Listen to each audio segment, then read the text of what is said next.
Hi guys, కాశ్మీర్లో war అవుతుంది కదా. మనం అసలు దాని హిస్టరీ ఏంది, అక్కడ ఎవరు రూల్ చేస్తారు ఏంది, మనం అన్ని తెలుసుకుందాం ఈ వీడియోలో.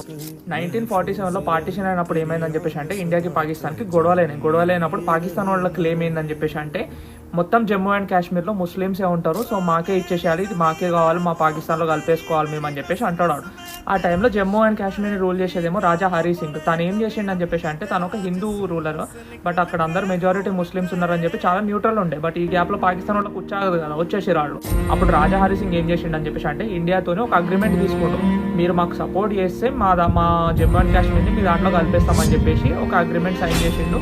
మనోళ్ళు వెళ్ళి హెల్ప్ చేసారు. ఇక ఇండియా పాకిస్తాన్ వార్ అనేది స్టార్ట్ అయింది.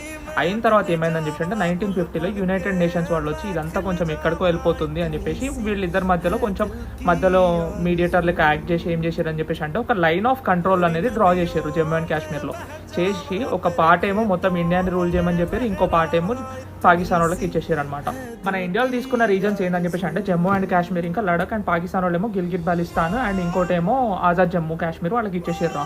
దాని తర్వాత ఇండియాకి చైనాకి 1970లో వార్ అయినప్పుడు ఏమైందని చెప్పేసి అంటే వాళ్ళు వచ్చి అక్సేచిన్ అని చెప్పేసి ఒక ఏరియాని వాళ్ళు వచ్చి ఇన్వైట్ చేసేసారు. అది పక్కా పెడదాం, ఆ సపరేట్ టాపిక్.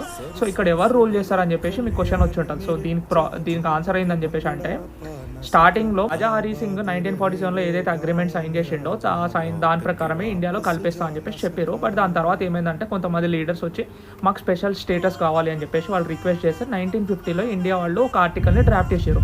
దాన్ని ఆర్టికల్ 370 అంటారు. దాన్ని ఏందని చెప్పేసి అంటే Jammu and Kashmir is a part of India, but వాళ్ళకు సపరేట్ లెజిస్లేషన్ ఉంటుంది, వాళ్ళ ఓన్ రూల్స్ ఉంటాయి. మనం ఏమైనా వెళ్ళి వాళ్ళకి చెప్పినా కూడా మనం డైరెక్ట్ వాళ్ళకి చెప్పలేం, they have to accept it. కానీ ఏమైందని చెప్పేసి అంటే 2019లో ఈ ఆర్టికల్ 370 అనేది తీసేసారు. ఇప్పుడు ఇండియాలో కలిపేసారు జమ్మూ అండ్ కాశ్మీర్. బట్ ఈ లైన్ ఆఫ్ కంట్రోల్ ఏదైతే ఉంటుందో ఇక్కడైతే చాలా వార్స్ అవుతూ ఉంటాయి. సో అట్లానే ఇప్పుడు మొన్న కాశ్మీర్లో మొత్తం ఈ టెర్రరిస్టులు వచ్చి అటాక్ చేసి 26 ఇన్నోసెంట్ పీపుల్ని అయితే చంపేశారు. ఈ వార్ గురించి మన ఇండియన్ గవర్నమెంట్ అయితే చాలా స్ట్రాంగ్గానే యాక్షన్ తీసుకుంటుంది. చూద్దాం ఏమవుతుందో. I will keep you guys posted. ఓకేనా, బై.